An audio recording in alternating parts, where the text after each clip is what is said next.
Yeah. Hello, everybody. Welcome to Global Response to COVID-19. This is webinar number 21.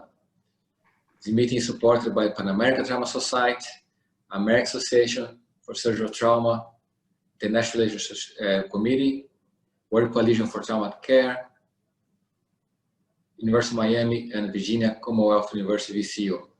Bienvenidos a todos. Essa é a webinar número 21 da Global Response to COVID-19, uma reunião suportada pela Sociedade Pan-Americana de Trauma, a American Association for Surgical Trauma, World Coalition for Trauma Care, Universidade de Miami e Virginia Commonwealth University VCU.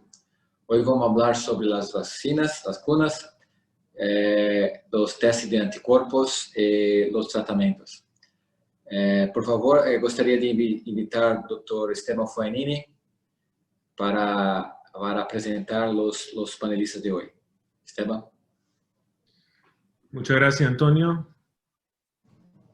Es un verdadero placer estar compartiendo con todos ustedes de nuevo en la sesión número 21 y, si no me equivoco, la tercera sesión que se hace directamente en español.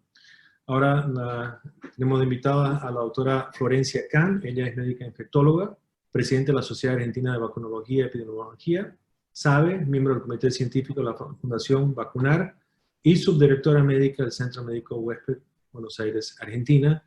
Y también el doctor Ricardo Lima, profesor adjunto de cirugía de la Universidad Federal del Estado de Río de Janeiro y jefe de la Unidad de Cuidado Intensivo del Hospital Samaritano Río de Janeiro, Brasil.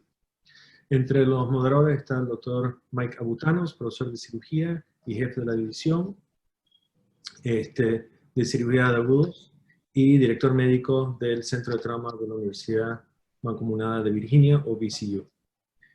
También el doctor Antonio Martos, que es profesor asociado de cirugía y director global de eHealth y Trauma de la Universidad de Miami, la Facultad de Medicina Miller, en Florida, Estados Unidos.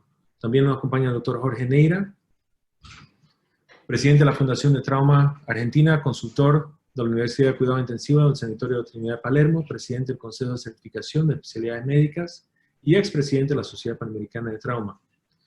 También el doctor Juan Carlos Salamea, profesor de cirugía y trauma, cirujano de cuidado intensivo del Hospital Universitario Río Cuenca, Universidad de la SUAY, Ecuador. El doctor Pablo Tolino, cirujano general y de trauma, presidente de Relaciones Públicas de la Sociedad Panamericana de Trauma y fundador de la Unidad de Trauma y Emergencia del Hospital Sotero del Río en Santiago, Chile. El doctor Felipe Vega, presidente de la Sociedad Panamericana de Trauma y cirujano de trauma del Departamento de Cirugía del Hospital Ángeles Lomas, Ciudad de México. El doctor Rubén Peralta, profesor y consultor y director del programa de becas, trauma y cuidado intensivo, Hospital General Hamad de Qatar. Y finalmente mi persona, Esteban Fognini, tesorero de la Sociedad Panamericana de Trauma, directora TLS, cirujano y director general del Hospital de la Clínica Fognini en Santa Cruz de la Sierra, Bolivia. Muy bien. Muchas gracias, Esteban. Gostaria de saludar todas as sociedades do mundo que estão conosco, as 21 sessões, entre as sociedades e membros de toda a sociedade, todo ao redor do mundo que estão aqui. Muchas gracias. Vamos a empezar ahora con la presentación de la doctora Florencia Can de Argentina. Muchas gracias por aceptar la invitación, Florencia. Bueno, buenas tardes. Muchas gracias a ustedes por la invitación. Bueno, tal como me presentó el doctor, yo soy subdirectora médica del Centro Médico Huésped, soy presidenta de la Sociedad Argentina de Vacunología y Epidemiología. Además, soy miembro de la Sociedad Argentina de Infectología y de la Fundación Vacunar, y les quería contar un poco en qué situación estamos en cuanto a las vacunas en desarrollo y a los estudios terapéuticos para COVID en Argentina, que es mi país. Entonces, les quería contar un poco cuál es la situación epidemiológica que tenemos hoy en día, y tenemos un total de 359.638 casos, de los cuales el 75% está recuperado. La edad mediana de los casos es de 37 años, mientras que la edad mediana de los fallecidos es de 75 años, y el total de fallecidos por COVID en Argentina al día de la fecha es de 7.661. La tasa de letalidad es del 2%, que está un poco por debajo de la media de lo que es la tasa de letalidad mundial, que está en 3,7, 3,8%. La mortalidad es de 170 por millón de habitantes. Y en este gráfico podemos ver, en primer lugar, si hablamos de los confirmados por grupo etario, y ustedes pueden ver cómo las edades medias, como yo les decía, que la edad mediana de los casos es 37 años, y cuando vemos el mismo gráfico, pero vemos la tasa de letalidad, vemos en los gráficos, en las barras de colores, los casos que vemos que predominan hacia los 37, 40 años, y fíjense la tasa de letalidad como va aumentando, y la letalidad es mucho más alta a mayor edad, como ya sabemos. Entonces, hablando un poco de los tratamientos, nosotros sabemos que la fisiopatogenia del COVID implica que hay unos primeros días donde hay mucha actividad viral, y después empieza todo lo que son los fenómenos proinflamatorios, la tormenta de citoquinas, los fenómenos protrombóticos con posibilidad de coagulación intravascular diseminada. Esto hasta me da vergüenza decírselo yo a ustedes, que son especialistas en esto, pero es un poco para repasar las diferentes estrategias terapéuticas que hay. Entonces, es por eso que los antivirales son una estrategia que se pueden usar sobre todo los primeros días.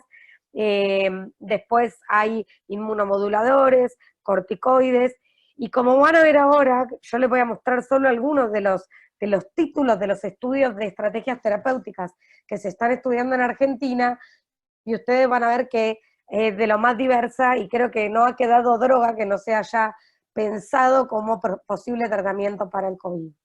Entonces,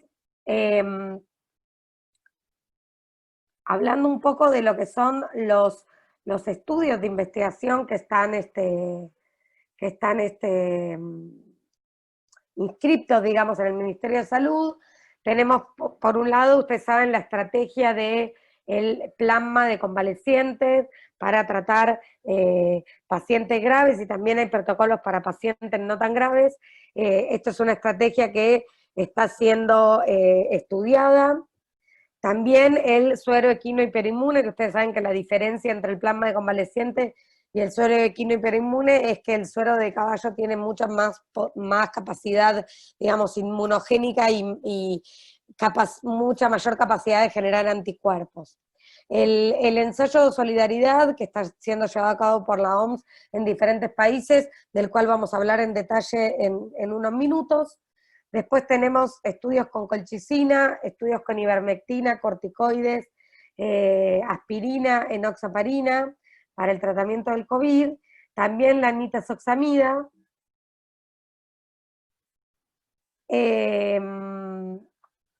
también tratamientos con Ruxcovid, con sarilumab, anticuerpo monoclonal, vitamina D, incluso tratamientos de profilaxis preexposición con tenofovir alafenamida y emtricitabina, que es una combinación que nosotros usamos para los pacientes con VIH.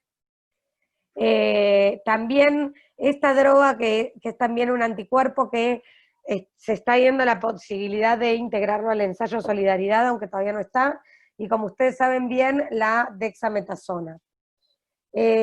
Cuando nosotros vemos el estudio Solidaridad, que se está llevando a cabo en Argentina, pero obviamente en cientos de países, y que lo está llevando a cabo la Organización Mundial de la Salud, lo que podemos ver es cómo era el estudio al principio, cómo se planteó el estudio al principio. Era para proveer una estimación real de los efectos de los tratamientos antivirales en la mortalidad hospitalaria. Y también como objetivo secundario es evaluar la duración de la internación, los requerimientos de RM y los requerimientos de internación en camas de terapia intensiva. Entonces, las ramas eran 5, el estándar de cuidado en cada hospital, el remdesivir, el lopinavir-ritonavir con interferón beta y la hidroxicloroquina. Después, a medida que fue pasando el tiempo y fuimos sumando evidencia, se quitaron las ramas de lopinavir-ritonavir y de hidroxicloroquina porque no demostraron una disminución de la mortalidad y sí tenían mayor riesgo de efectos adversos. Es decir, que ahora el estudio de Solidaridad quedó como ramas activas con remdesivir y el interferón beta 1A, y es probable que se agregue una tercera rama. Esto es como un pantallazo muy grande de lo que es tratamiento, y yendo a vacunas, y siempre hablando de lo que está sucediendo en Argentina, ustedes saben que en el mundo hay cientos de vacunas en desarrollo, son más de 160 en diferentes fases de investigación. Tenemos en este momento 8 vacunas en fase 3, y en Argentina en particular, la vacuna de Oxford tiene la particularidad que, si bien no se está probando con sujetos, con voluntarios sanos en Argentina, sí se hizo un convenio entre la Universidad de Oxford, el laboratorio AstraZeneca y la Fundación El LIM para fabricar la vacuna en Argentina a través de transferencia de tecnología, es decir, que se va a generar el antígeno en Argentina y se va a realizar lo que es el resto de la elaboración y el empaquetado de la vacuna en México, y eso va a permitir proveer la vacuna de Oxford a toda América Latina, menos Brasil, que tiene un convenio aparte. En Brasil sí se está probando la vacuna, y eso va a permitir tener un acceso mayor a los países de Latinoamérica, un mejor acceso y más temprano a la vacuna de Oxford. Así que esto es una noticia muy importante, y compartiéndole un poco los resultados de este estudio, ustedes saben que la vacuna de Oxford es una vacuna que se estudió en fase 1 y fase 2, que utiliza como metodología un vector viral, que es un adenovirus inactivado de chimpancé.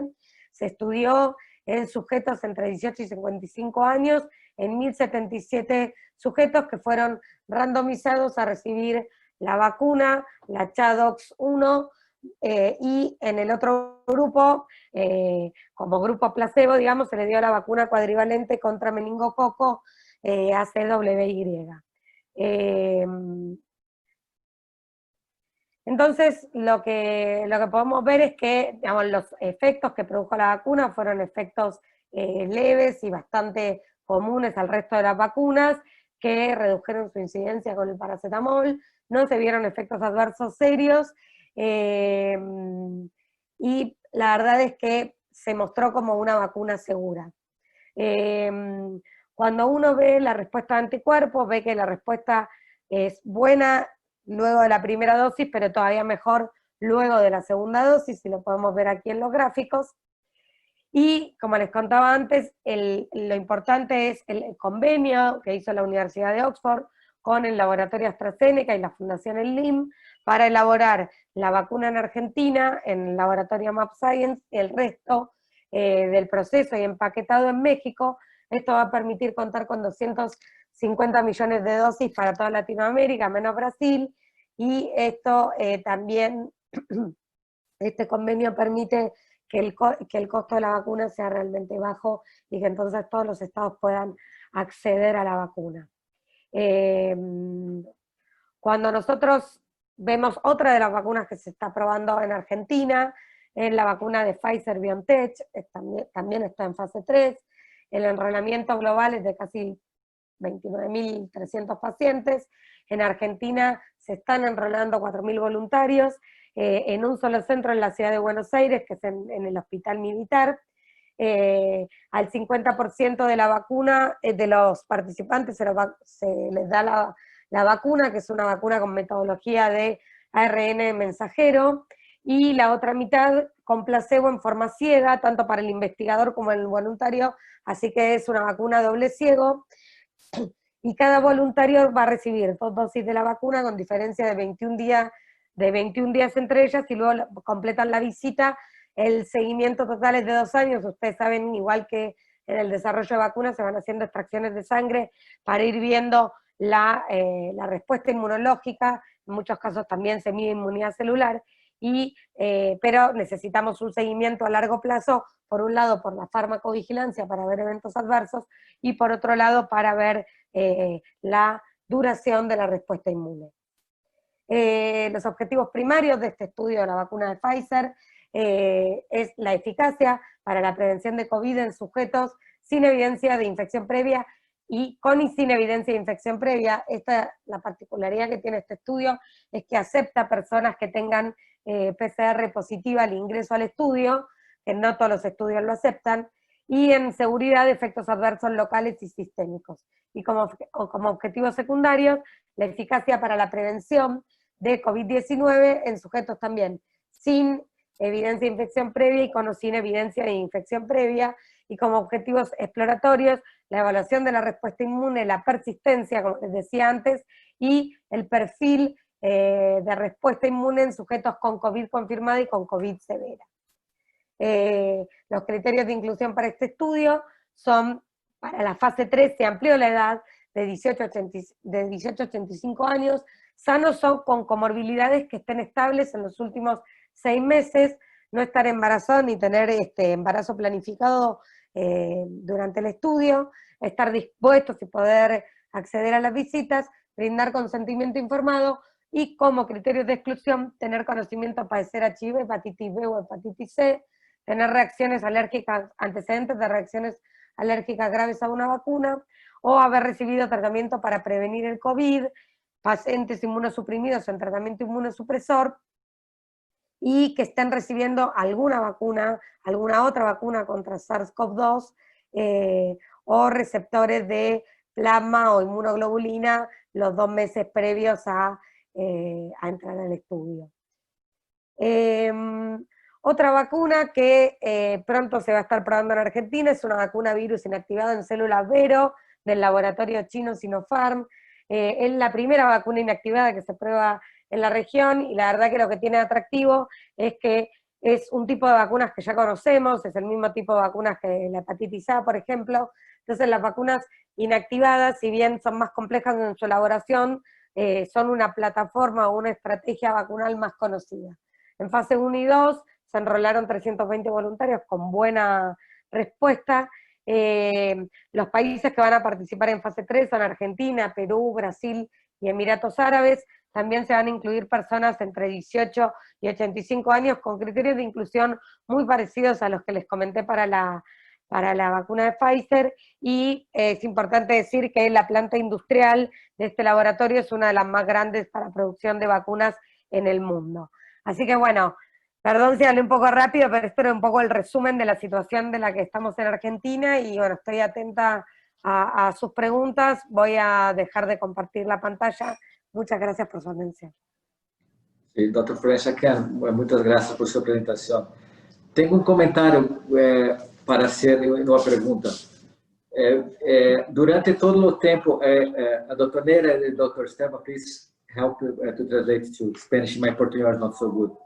Vimos por muito tempo, durante esses webinários, Brasil está muito alto, Itália, Europa, Equador um ponto está muito alto, e Argentina e Colômbia estavam tranquilo, estavam via lockdown. A Argentina está em lockdown por 3, 4 meses.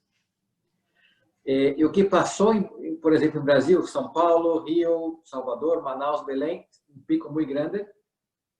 E depois, enquanto que outras cidades, outros estados controlados, e depois esse pico caiu, e outros estados que logo começaram a abrir um pouquinho, foram para arriba. O mesmo que passa com Colômbia e Argentina agora.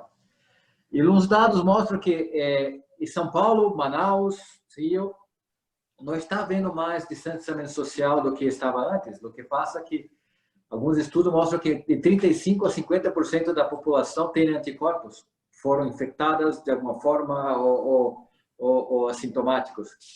Então, minha pergunta é que eu creio que como a resposta é a vacina, sim?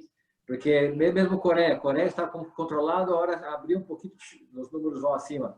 Então, ou a população, a única forma de barrar são a população ter vacina ou a população que foi exposta, como New York, que depois que reabriu, New York nunca mais subiu tão grande. Então, mas em outros estados que estavam baixos, como Miami e Flórida, estão agora com o pico. Só creio que a resposta é a vacina, ou isso que é comprovado com o número de pessoas nas cidades, que o país que tiveram um pico muito grande, com muitas pessoas infectadas assintomáticas ou não. Agora o vírus não se dissemina com tanta facilidade com esses grupos. Explique, por favor, o que se pasa. A ver, hay algunas respuestas que todavía no tenemos, pero la realidad es que se sabe que cuando uno tiene una enfermedad leve, la caída de anticuerpos puede ser más rápida e incluso personas que quisieron donar plasma porque cursaron la enfermedad, no pudieron donar porque tenían un título muy bajo de anticuerpos, que se mide por la técnica de ELISA, y entonces lo que se está viendo es si existe inmunidad de memoria. Vieron como en la hepatitis B, por ejemplo, donde los linfocitos de memoria, al volverse a exponer al virus, por tener justamente memoria inmunológica, pueden dar la señal para que se vuelvan a generar esos anticuerpos. Eso se está estudiando, si se da la inmunidad de memoria con el COVID. Y por otro lado, el tema de la duración de anticuerpos, porque hay algunos estudios que hablan de que en los casos más graves, donde hubo una respuesta inmune más robusta, los anticuerpos duran más tiempo y podrían proteger más que en los casos que fueron muy leves. Hay casos muy leves, oligosintomáticos o directamente asintomáticos, donde uno lo que ve es que hubo una exposición muy corta al virus y es como si el sistema inmune no hubiera hecho a tiempo para generar una respuesta inmune robusta. La diferencia también está en que con la vacuna, la respuesta inmune que se genera sería mucho más importante. Entonces, por eso es que en un punto, en todos los lugares donde se fueron abriendo actividades sin ninguna medida de control, digamos, se empezaron a ver rebrotes, porque cuando uno ve lo que sucedió en España o en Italia, que tuvieron muchos casos, cuando se hicieron los estudios de cero prevalencia, les dio entre el 5 y el 10%, y eso es muy bajo. Si nosotros recordamos que para poder generar una inmunidad de rebaño, ya sea por vacuna o por haber tenido la infección, se necesita el 70% de la población inmunizada por infección natural o por vacuna, la realidad es que estamos todavía lejos de eso. Por eso es que en ningún país, y a nosotros nos está pasando también en Argentina, que en muchas provincias de Argentina que no tenían casos o que estaban en una situación epidemiológica favorable, empezaron a tener brotes de casos porque hoy por hoy no tenemos ni tratamiento ni vacuna, es un virus nuevo, somos todos susceptibles y se transmite muy fácilmente. Entonces es como la combinación perfecta para que esté sucediendo esto. Por eso las ciudades que vuelven, digamos, que abren actividades, lo tienen que hacer con una nueva normalidad y no con la normalidad a la que estábamos acostumbrados. Sí, gracias. Doctor Neira, sus comentarios con doctor Florencia, por favor.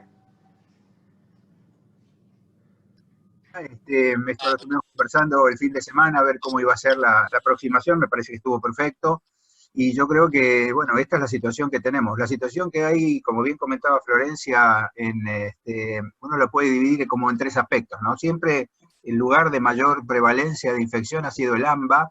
El AMBA es el área metropolitana de Buenos Aires, que tiene entre el 80, ha llegado a tener el 90 y tantos % de los casos. Ahora, como están abriendo, como bien decía Florencia, en otras provincias, y esto es circulación de virus claramente, lo que se está viendo es que la ciudad de Buenos Aires tiene una curva que es más o menos estable, tiene alrededor de entre 1.000 y 1.300 casos por día, todos los días, con una ocupación de cuidados intensivos que es más o menos la misma, y en cambio el conurbano, todo lo que rodea a la ciudad de Buenos Aires, que pertenece a la provincia, que son 10 millones, 12 millones de personas, porque en realidad lo que uno tiene que pensar es que la ciudad de Buenos Aires tiene millones y lo que lo rodea tiene 12, es un gran conglomerado, y ese gran conglomerado tiene 3 anillos, ¿no? Esto parece como Santa Cruz de la Sierra con los anillos de Esteban. Pero tiene 3 anillos que son distintos municipios que están pegados y que se alejan un poco más, y hoy está creciendo en los anillos externos y no en los internos. Es decir, los que están cercanos a la ciudad tienen casos más o menos acotados, pero como bien decía Florencia, esta circulación hace que se vaya yendo hacia los otros espacios. A mí me parece que es interesante que esto que comentaba de la inmunidad de rebaño, no se puede pensar en inmunidad de rebaño en caso de infección. Supongamos que nosotros tenemos detectados al 10% del total de pacientes infectados por los test, y hubiera 10 veces más. Ahora en lugar de tener 300.000 casos, tendríamos 3 millones, con lo cual la letalidad sería mucho más baja y probablemente la letalidad no sea de 2, sino que sea 2% de los casos detectados. Pero me parece que es interesante porque nunca se llega a la inmunidad de rebaño espontáneamente con una infección, porque nunca vamos a llegar al 70%. Entonces, esto sí, en general, cuando el concepto de inmunidad de rebaño se asocia mucho a las vacunas, porque tiene que ver con eso.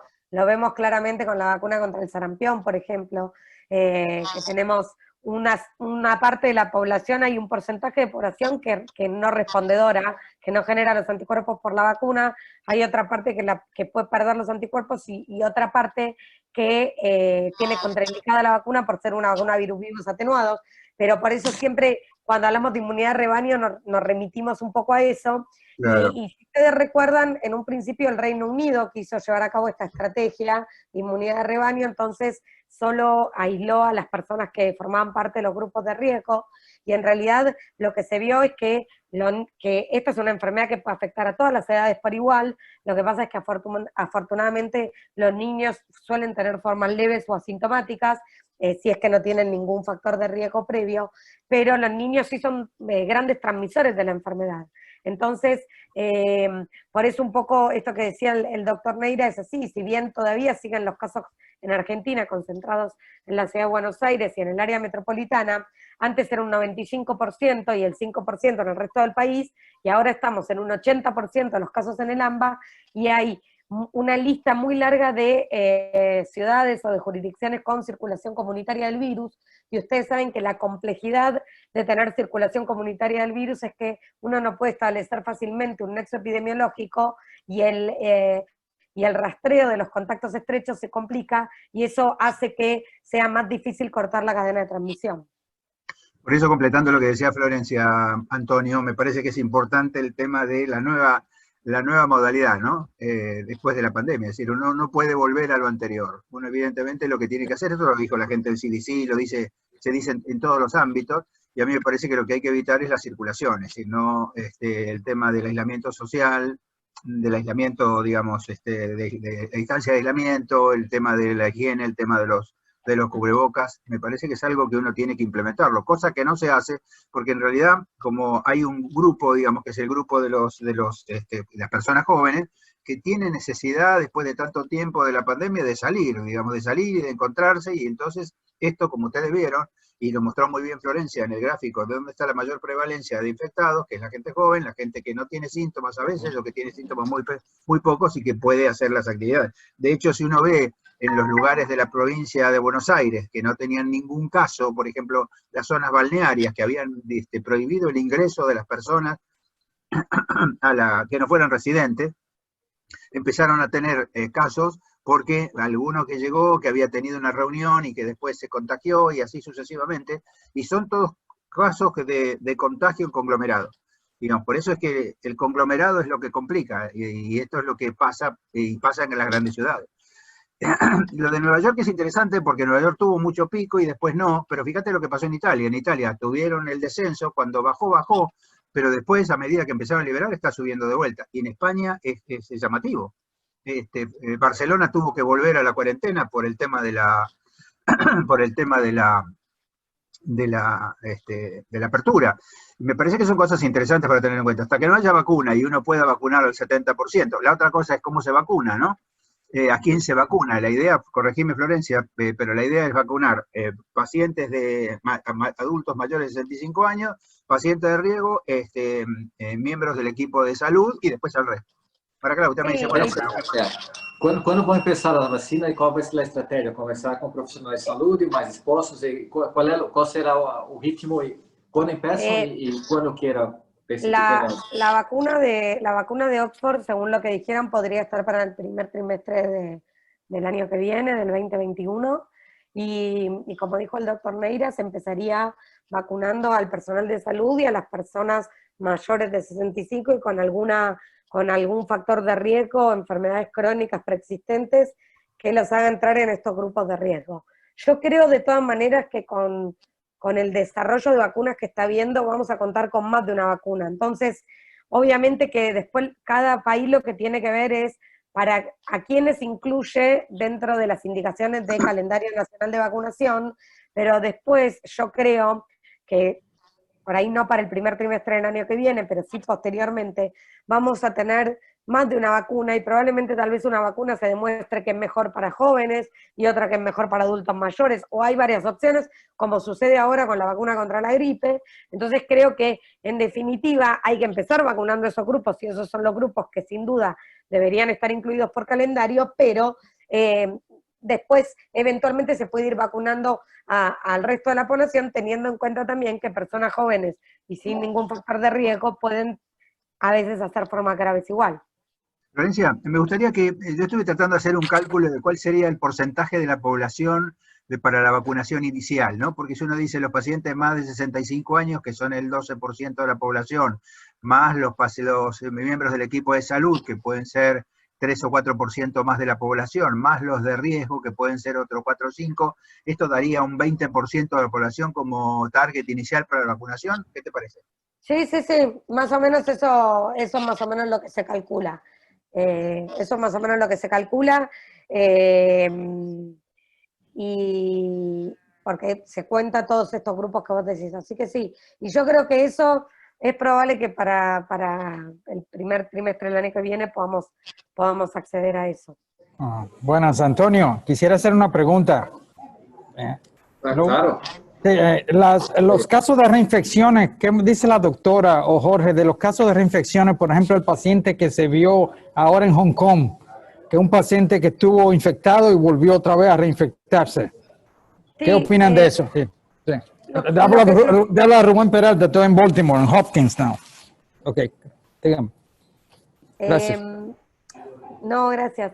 Lo que se vio es que es un paciente que había tenido la enfermedad y que se volvió a, digamos, volvió a tener una PCR positiva por una cepa ligeramente diferente, pero en esa reinfección, digamos, tuvo una enfermedad leve. Es decir que evidentemente algún rol han cumplido o los anticuerpos o la inmunidad de memoria, eso se está estudiando bien, pero hay que decir que en el mundo hay más de 21 millones de casos y estos reportes de reinfecciones son como muy aislados, entonces no son la regla, no nos permiten, digamos, sacar conclusiones, sino simplemente prestar atención, estudiarlo con profundidad, también desde lo molecular, y siempre el consejo que le damos a las personas que pasaron por el COVID es que se tienen que seguir cuidando, porque hay muchas cosas del virus que todavía no conocemos.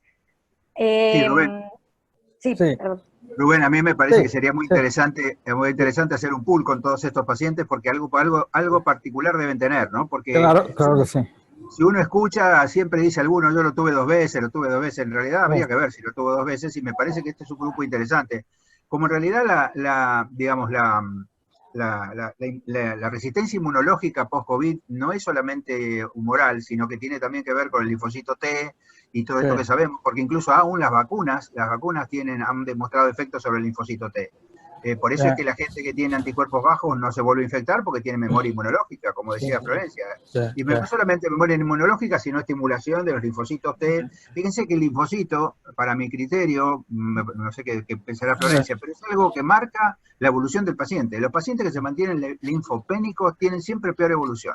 Y esto es una cosa interesante porque es una cosa de bajo costo que uno no está acostumbrado a pedir. Entonces, la unidad que decimos todos sabemos cuántos neutrófilos tiene, pero cuando uno le pregunta cuántos linfocitos hay, no sé, tengo que preguntar.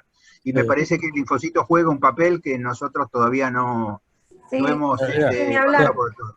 Y otra quería añadirle a Florencia y a Jorge, es que por ejemplo en Latinoamérica tenemos ahora el caso de Bolivia, que vienen unas elecciones. Si por ejemplo ya tengo 3 o 5 casos que ya han dado por segunda vez, son muy asintomáticos, pero la transmisibilidad de esos pacientes, ¿son carriers? ¿Pueden transmitir como los otros o no? Eso era lo que quería aclarar, porque lo que hay que tener en cuenta es que la PCR en el hisopado nasofaríngeo puede persistir positiva durante mucho tiempo, porque puede haber, digamos, fragmentos o restos del digamos, del genoma del virus, sin que ese sea virus infectante. De hecho, por ejemplo, en Argentina, a los casos leves o moderados se les da el alta a los 10 días del inicio de los síntomas, sin PCR, porque ya está demostrado que luego de los 10 días, en los casos leves a moderados, cuando uno hace cultivo de ese virus, ese no es virus viable y no es virus infectante. Entonces, lo que también en algunos casos que se han llamado de reinfección, cuando se hizo el estudio molecular, en realidad lo que se vio es que como puede haber un shedding, una liberación intermitente en la nasofaringe, uno puede tener un hisopado negativo, también el hisopado es operador dependiente, y si no está bien tomado, bien en pared posterior de la faringe, rotando bien el hisopo, puede dar un falso negativo. Entonces hubo casos de positivo, negativo, positivo, pero en realidad nunca dejó de ser positivo, o hubo una excreción, digamos, intermitente del virus. Pero eventualmente, si pueden ser carriers, pueden, eso también se está estudiando, entonces es por ahí difícil de responder. Yo les voy a pedir 1000 disculpas, pero me tengo que ir a otra reunión. De todas maneras, les dejé aquí en el chat mi correo electrónico para que sigamos en contacto, o si me quieren mandar alguna pregunta por ahí, les pido disculpas, pero hoy es el día del vacunador en Argentina, así que tengo una reunión por eso. Muchas gracias, doctor Florencia Can. Muy amable. Gracias. So let's go now to the second presentation from Dr. Ricardo Lima. Dr. Ricardo Lima presented before. He's from Rio de Janeiro, Brazil, good friend, and he's going to give an update on what's happening in Brazil, what's the new tendency in treatment. We're going to continue the discussion regarding antibodies and vacunas. So, Dr. Lima, de Rio de Janeiro, Brasil, vai falar pouco mais, já falou anteriormente, vai dar update do tratamento, os testes de anticorpos e vamos continuar debatendo as vacunas. Gracias, Ricardo. Hello. Considering my Portuguese is not very good, I decided with Antonio to speak in English. And I suppose someone is going to translate for our friends. It's possible for me, I understand what you talk, I can talk a little, but I could not write in Spanish in my slides in English. I prefer to present in English. After that, I can discuss something in Portuguese, Spanish, something like that, okay?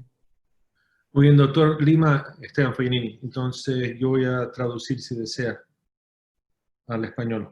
I'll go ahead and translate for you in Spanish. Okay, thank you. First, thank you, Antonio, again for the opportunity and the privilege to be here. And you're talking about to talk about the situation in Brazil, Rio, about treatment, what we have learned with COVID, and some about vaccines. This is the situation in Brazil, comparing with the world. With these lines, we can see the world tendencies now. Yes, we see Oceania growing up, and they are more stable in Europe, North America, and Brazil is a little lower than South America and all, but it is stabilized, not going down yet, but not going up, for God's sake, about cases. When I presented here a couple of weeks ago, I told the sickness was in Brazilian periphery. And I told you that sometimes it's going to go into Brazil. Brazil, it's a great country. But here, the sickness, the pandemic, began for the capitals, for the richer people, for the social stratification more higher. But perhaps they come from Europe, with the sickness. And after that, they go into, I work in a private hospital, and beginning of March, we have severe cases there. We have a peak in 21, 23 of April, and going down in end of May. And now the situation here, what I see in Rio and in my hospital, is like we have an endemic situation. We continue to have, I work with 55 beds in 110 hospital beds. Half of the hospital was COVID. And now I have a little unit of 8 beds that is full. But we have not more patients intubated till now. But we have continued receiving patients. We're receiving 20, 30 patients a day. 90% of them go home, and a little part stay at hospital. Sorry, I forgot to stop to you to translate. Okay. Bueno, se hizo un poquito largo, pero a ver, ellos tuvieron un pico, de lo que recuerdo, en abril hasta mayo, y de su hospital de 110 camas, 55 de ellos eran pacientes COVID. Hoy eso ha cambiado y tiene actualmente 8 pacientes COVID en el hospital. Tienen 20 a 30 activaciones de COVID por día, y de los 8 pacientes ni uno de ellos está intubado. Entonces, Entonces ha pasado esto de ser la pandemia a ser una enfermedad endémica en Río, donde persisten los casos de coronavirus. In the numbers you can see here of totally of cases in Brazil, 3 million half, and with 116,000 of deaths, and that's the numbers in Brazil.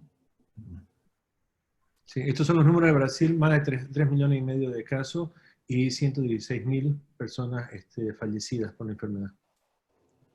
What we have learned about COVID? Coincidence, I used this paper from Dr. Seconi that they say 10 things about what we have learned about COVID-19. And what you can see here, there is some different places and different treatments depending on. For example, in the beginning of the picture, where there is a viral load, it will be possible to treat with antiviral plasma. To control the inflammation, it will be possible to treat with glucocorticoids or anticytokines, something like that. Plasma therapy also to treat, like stimulate B cells.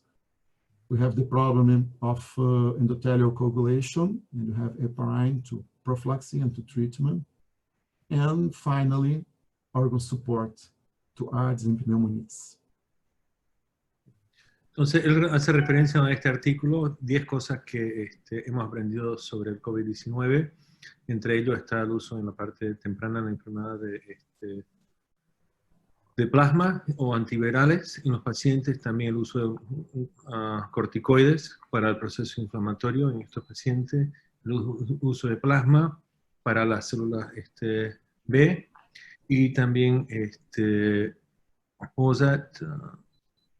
heparina, perdón, para el tema de las lesiones endoteliales en estos pacientes, los problemas de coagulación que ellos acontecen, y finalmente el manejo de su estrés respiratorio y el fallo multiorgánico en los pacientes.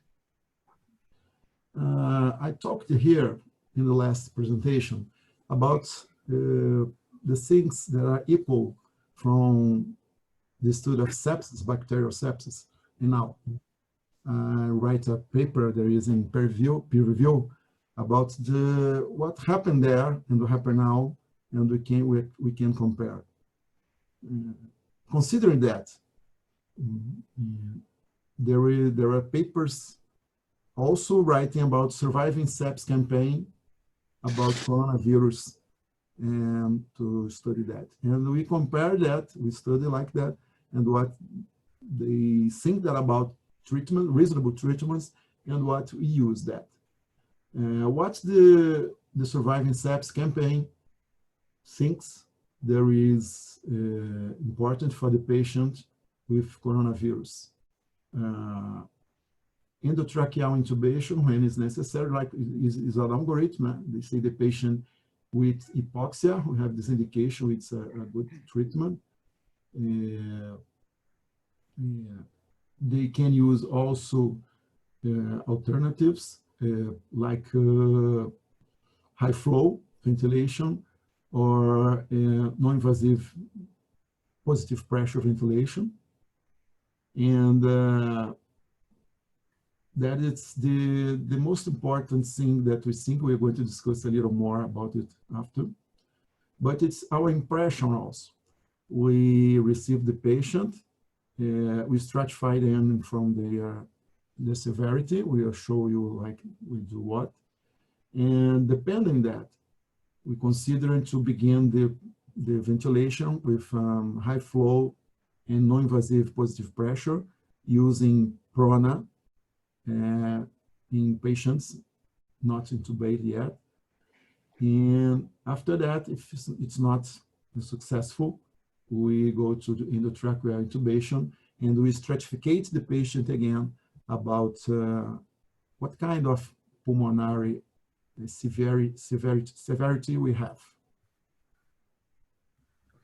Entonces, esto es de un artículo sobreviviendo sepsis, ¿ya? Si no me equivoco, este artículo salió en marzo o abril de este año y una guía bastante buena sobre el manejo de los pacientes en la terapia intensiva.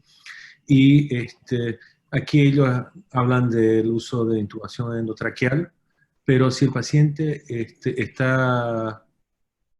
no tiene indicaciones para intubación en ese momento, el manejo con cánula nasal de alto flujo o con ventilación no invasiva sería su primera línea de tratamiento en estos pacientes, ¿ya? Y parece que ha sido efectivo en el manejo en ese sentido. Y de ahí van estratificando los pacientes a futuro. The other things that could be considered is to, you can see here also in the Survive Sepsis campaign, it's discussions about the patient with ARDS, and this, as usual as sepsis, not to be, we have to be conservative with fluid strategy and consider empiric antibiotics only if there is some consider of pneumonia. We consider to use paralyzed neuromuscular blockers. And we're going to talk about PRON and recruitment, about that.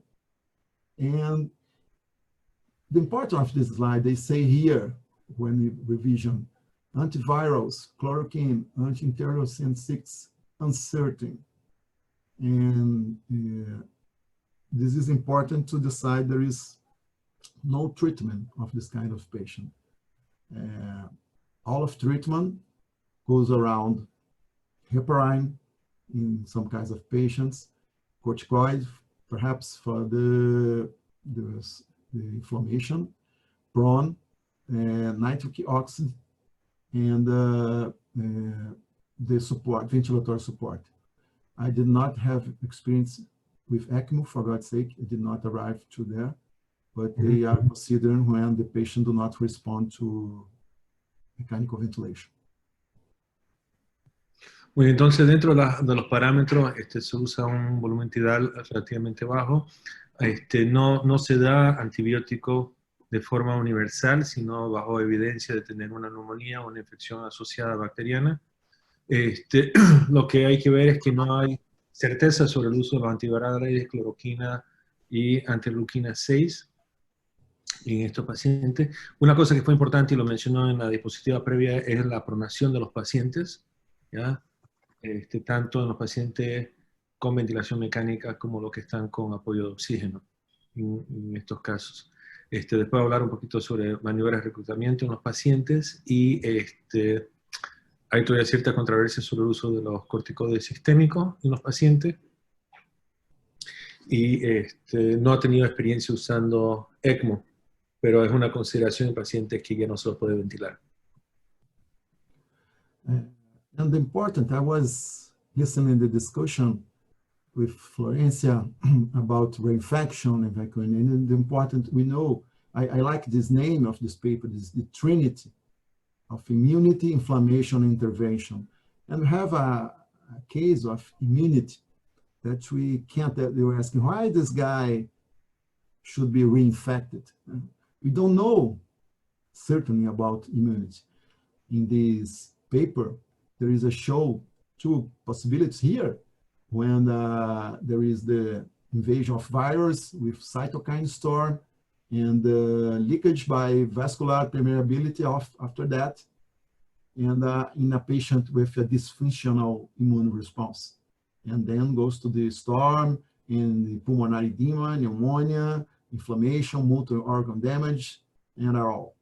And in another picture, we can have a guy with a healthy immune response, and the infection could be cleared, and the virus could be neutralized by our antibodies, and with a minimal inflammation and minimal lung damage. There are two possibilities. Entonces aquí habla de este artículo que se llama La Trinidad del COVID-19, Inmunidad, Inflamación e Intervención, y el ejemplo a la izquierda de la pantalla es un paciente que tiene una respuesta inflamatoria muy marcada, con un proceso con una tormenta de citoquinas, y obviamente un cuadro clínico mucho más complicado, con permeabilidad vascular y con disfunción multiorgánica, mientras que la imagen a la derecha es de otro paciente contagiado con COVID, donde la respuesta inflamatoria es mucho más pequeña y pasa por una enfermedad mucho más leve en este contexto. And what's the most important thing that we decide to do with that? We have to stratify the patients. We used to receive patients. We work with 13 to 18 ICU beds, but the other beds we consider step-down units. And we decide of that who patients can stay where.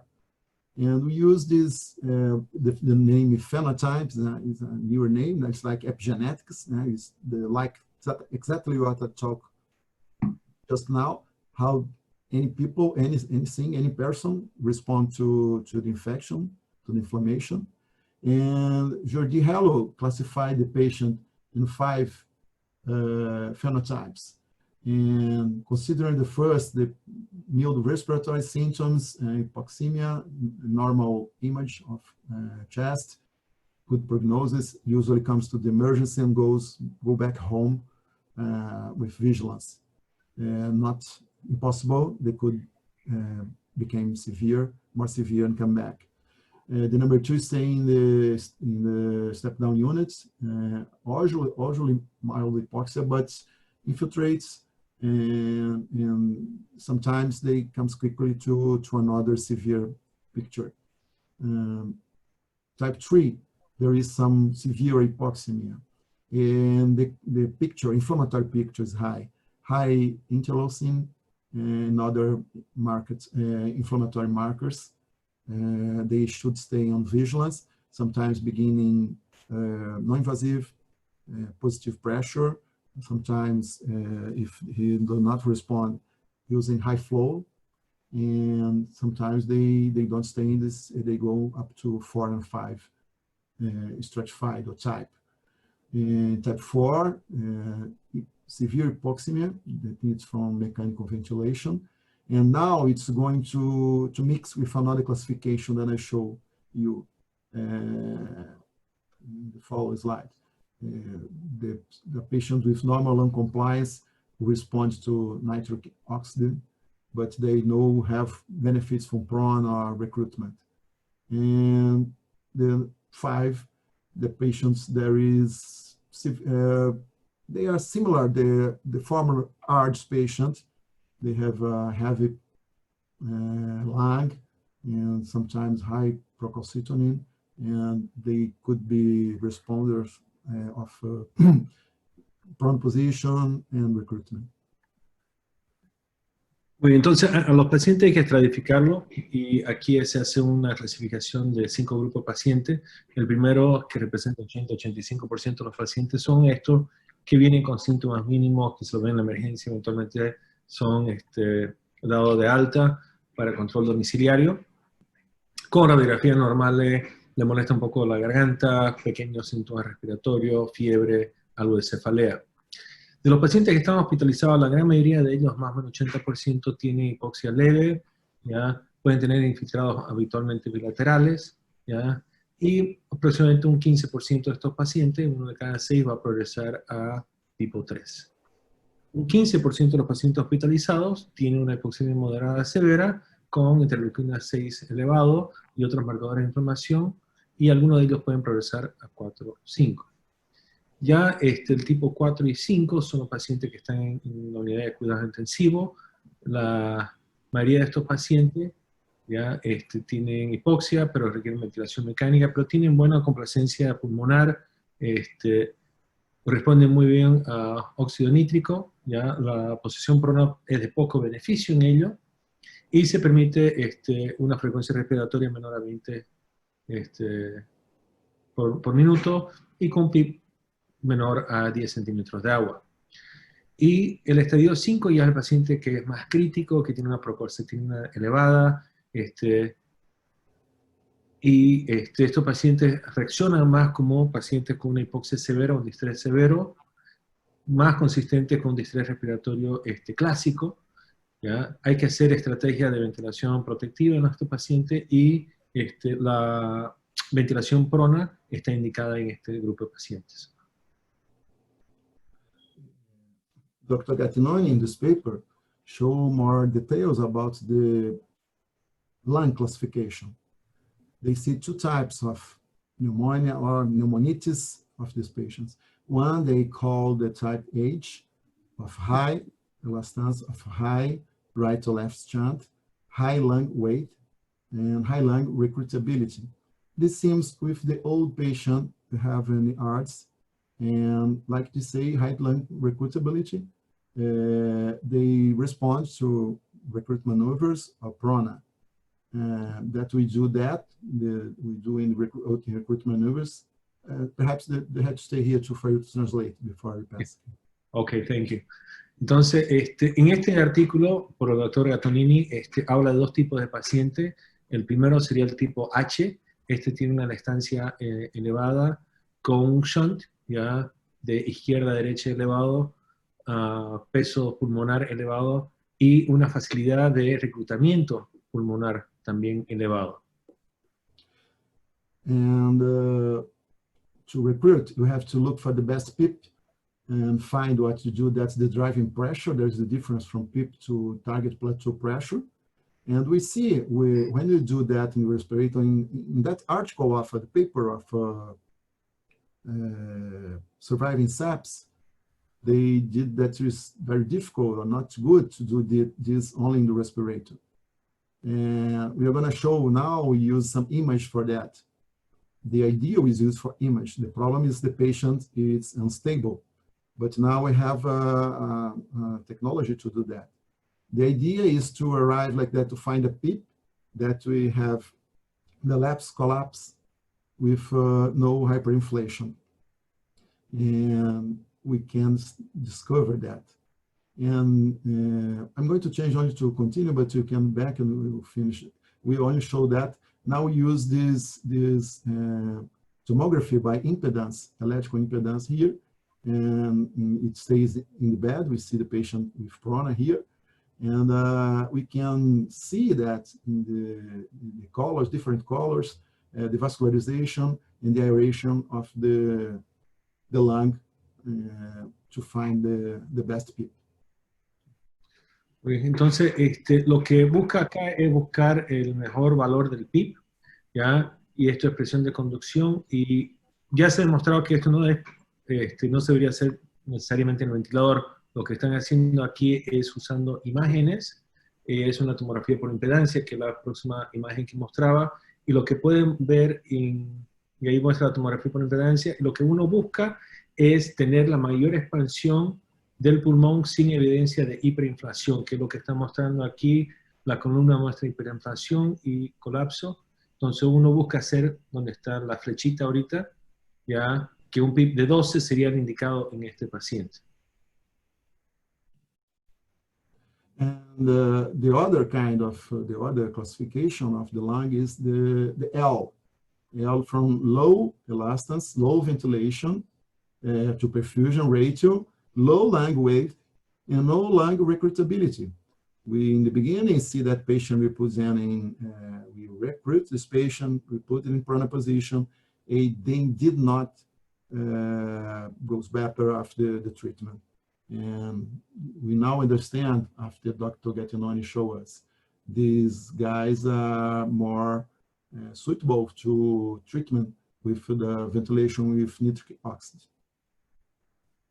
Entonces el otro grupo de paciente es el paciente L. Entonces, para entender la nomenclatura, el primero es un paciente H, por su sigla en inglés, que significa high o alto, y el segundo paciente, el paciente L, que sería low o bajo, y tiene baja elastancia, baja ratio de ventilación-perfusión, bajo peso de pulmonar y bajo reclutabilidad. Y estos son pacientes que responden mejor a óxido nítrico en su manejo. And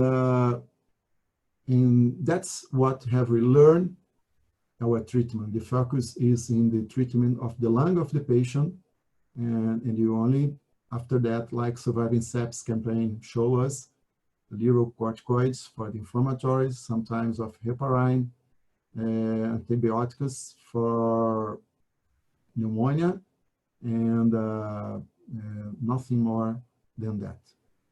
About, it's only a resume, okay?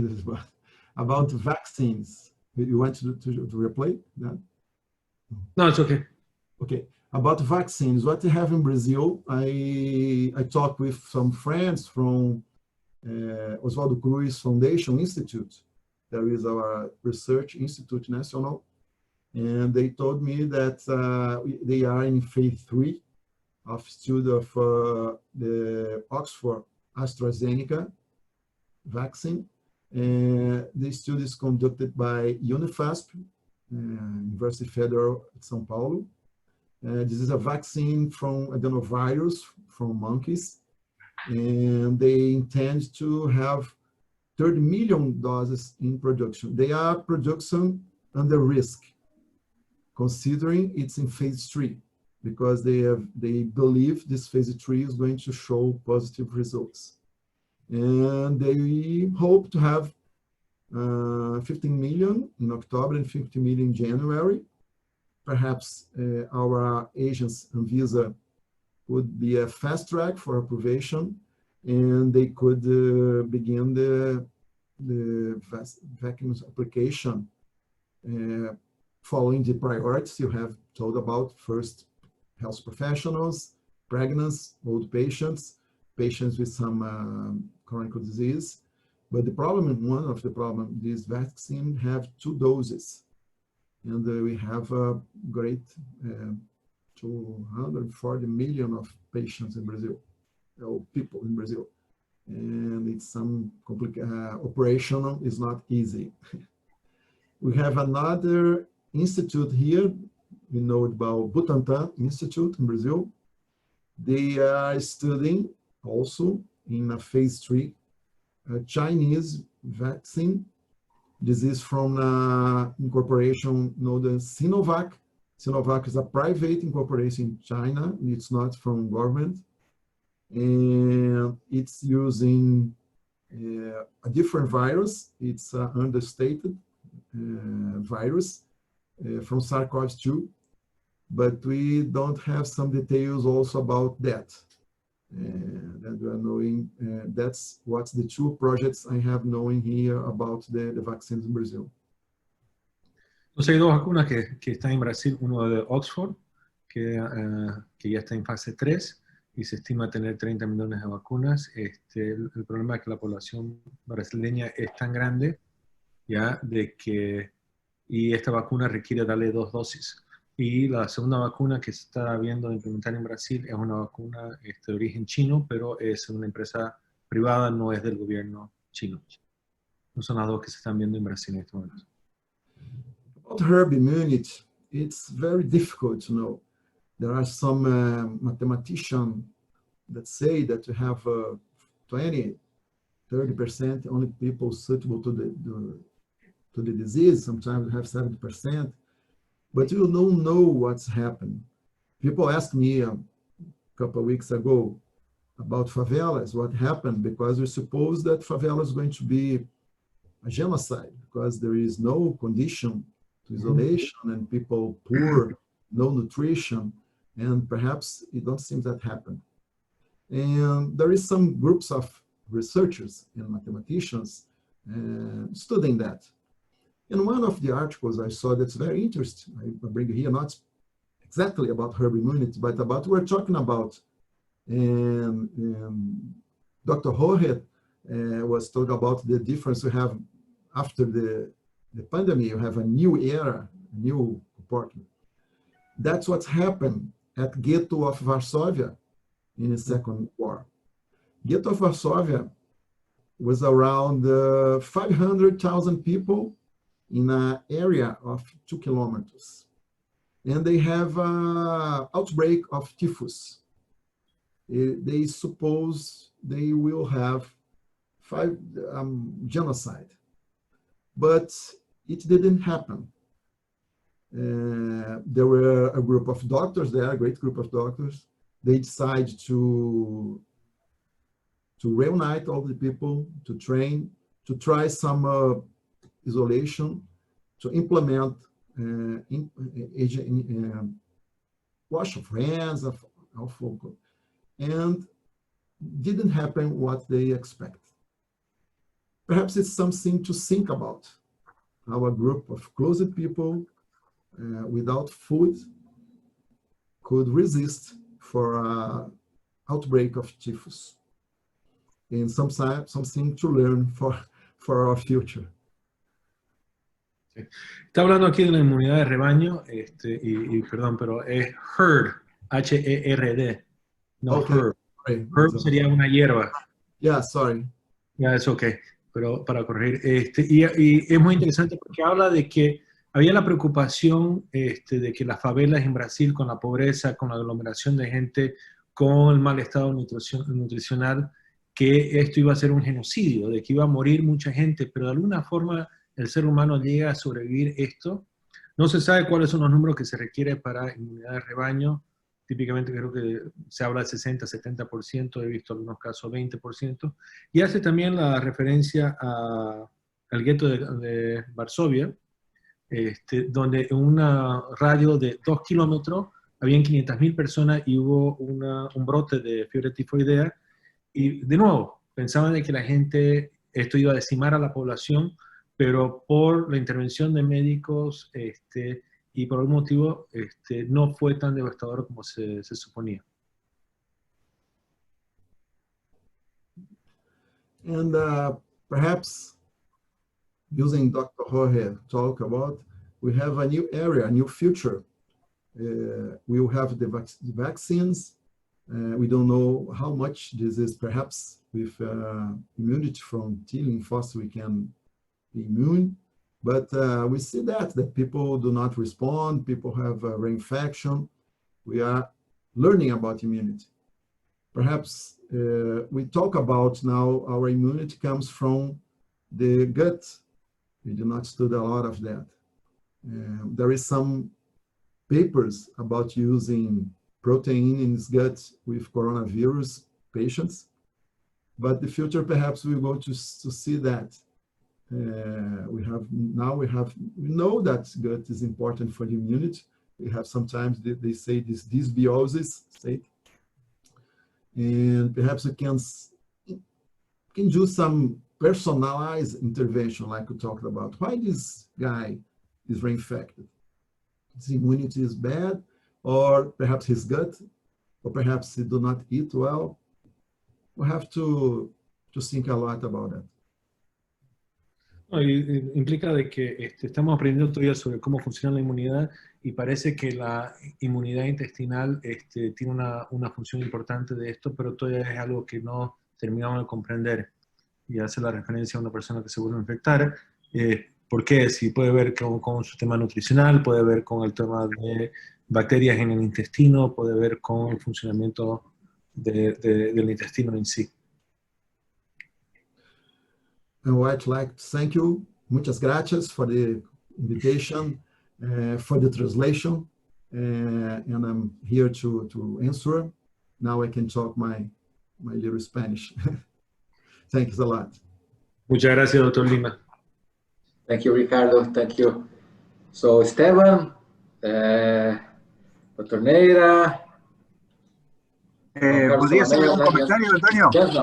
Yeah, go ahead, Neira. Bueno, primero, muchas gracias, Ricardo. Excelente resumen. Me parece que te busco 3 o 4 cosas muy interesantes, ¿no?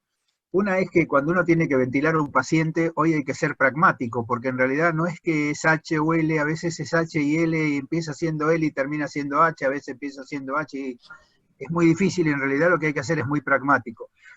Yo creo que algo muy interesante que dijo Ricardo, que es seguir la Surviving Sepsis Campaign, que eso es de la Society of Critical Care Medicine, tiene que ver con algunas alternativas como la cánula de alto flujo, porque la cánula de alto flujo, que se pensaba que aerosolizaba más, en realidad aerosoliza menos. Nosotros prácticamente no usamos ventilación no invasiva, pero sí mucha cánula de alto flujo, porque eso le permite al paciente muchas veces evitar la ventilación mecánica. Y no sé si comparte esto Ricardo conmigo, pero seguramente mucha de la mortalidad inicial que tuvo el coronavirus en Europa tuvo que ver con que se ventiló muy precozmente a todos los pacientes, y mucha de la gente que ventilaba a los pacientes no tenía la formación necesaria para ventilarlo, con lo cual esto aumenta la mortalidad. ¿Se acuerdan que, te acordás, Ricardo, que las primeras mortalidades eran de 60%, 60, 70%? Y ahora que se aprendió, me parece que el tema de la ventilación de la cánula de alto flujo es una opción interesante, me parece que hay que tenerla en cuenta.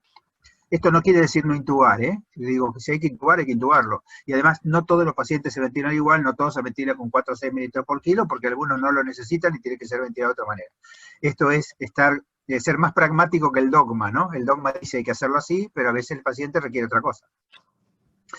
Otra cosa muy interesante que dijo es el tema del bioma. Nosotros tenemos los intensivistas sobre todo tenemos poca idea de lo que es el microbioma, pero el microbioma es la salud del cuerpo.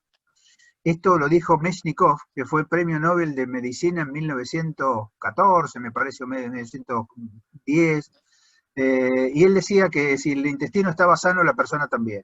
Y a mí me parece que el tema del microbioma y del patobioma, que es la transformación del microbioma cuando se coloniza por gérmenes, esto es lo que destruye al paciente.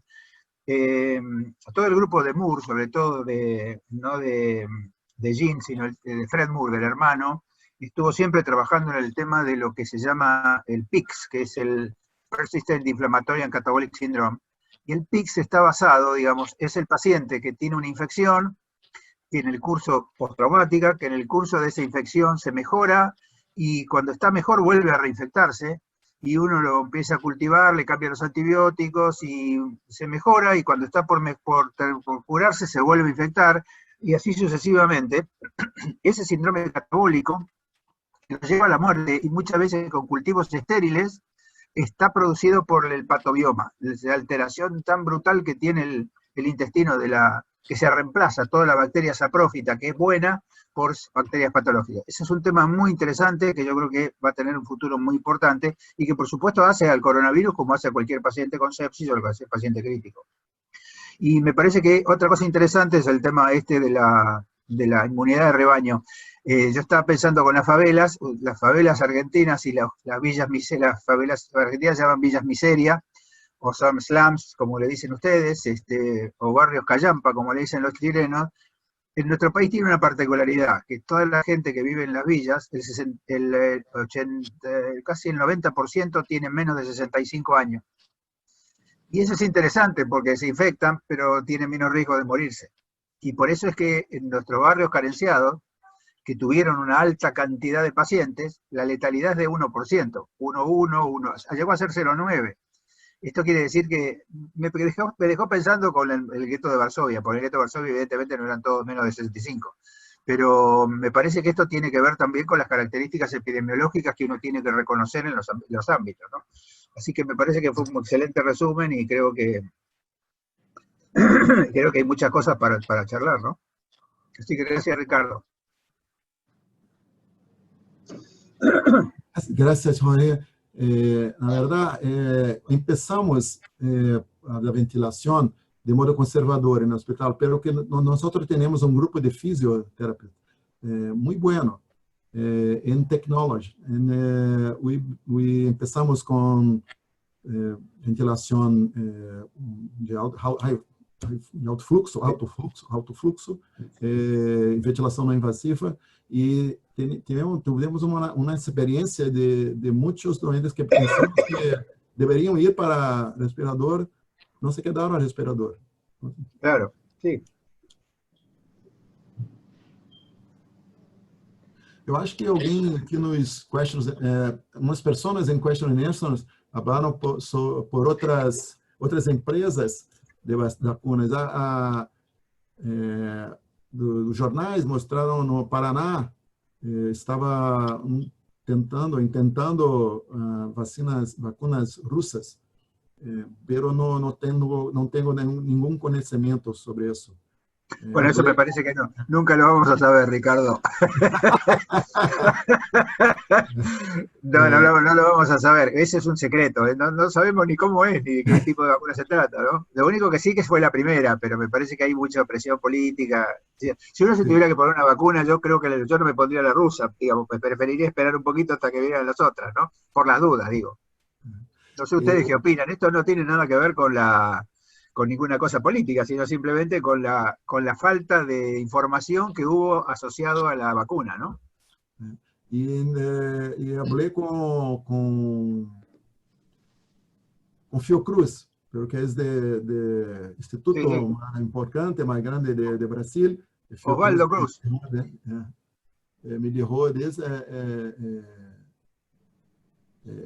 que é uma vacuna que está estudando, e Butantan é de outro grande instituto em Brasil. Eu não tenho conhecimento. Uma pessoa em questão de Nelson falou sobre a microbiota também, lembrando que há receptores de ACE2 intestino, e no corpo é o lugar que há mais receptores. Mas o sintoma não é muito forte, né? Nós vemos algumas pessoas com diarreia, mas não mais. Mas não temos conhecimento se isto influye en la inmunidad de la persona. Esa es la cuestión. No, vos sabés que el tema inmune del intestino es un tema muy importante, digamos. Incluso hay publicaciones. Esto empezó con el tema de la leche fermentada, de la leche cuajada, la leche agria, como se llama. No sé cómo se llama en Brasil, pero que es una especie de yogur. Claro, y que me parece que eso justamente lo que tienen todos los prebióticos y los probióticos, justamente tienen que ver con eso, digamos. Y cuando uno hace tratamientos antibióticos, los tratamientos antibióticos barren la microbiota y la terminan reemplazando, desplazan la microbiota por la patobiota, que son gérmenes patógenos. Y entonces toda la microbiota tiene una función saprófita. Esa saprófita, por ejemplo, permite la absorción de vitaminas, permite la respuesta, permite el reconocimiento de los antígenos. A mí me parece que por eso es que incluso en algunas situaciones se hace el trasplante de materia fecal, para tratar de transformar, digamos, al intestino, de volver a llevar al intestino a lo que el intestino tiene que ser, que es una gran cantidad de bacterias saprófitas. Bueno, aquí había una pregunta y va dirigido dentro de lo que estamos hablando acá. Viene del doctor Bolívar Villasis Bermeo. Dice, si alguien ha utilizado nitazosanida para el diagnóstico de pacientes con COVID, ellos lo han usado tanto en pacientes ambulatorios como pacientes hospitalizados, y que están de acuerdo con el comentario del doctor Lima que sobre la microbiota intestinal, más importantemente la expresión de los receptores ya de convertor de angiotensina 2 y el trayecto gastrointestinal. Entonces, ¿alguna experiencia con eso, Jorge o Ricardo? Nitazoxanida, no. I do not use. Eu vi unos doctores utilizando, pero no vi ningún mejora nesses pacientes com nitazoxanida. No tengo una grande experiencia.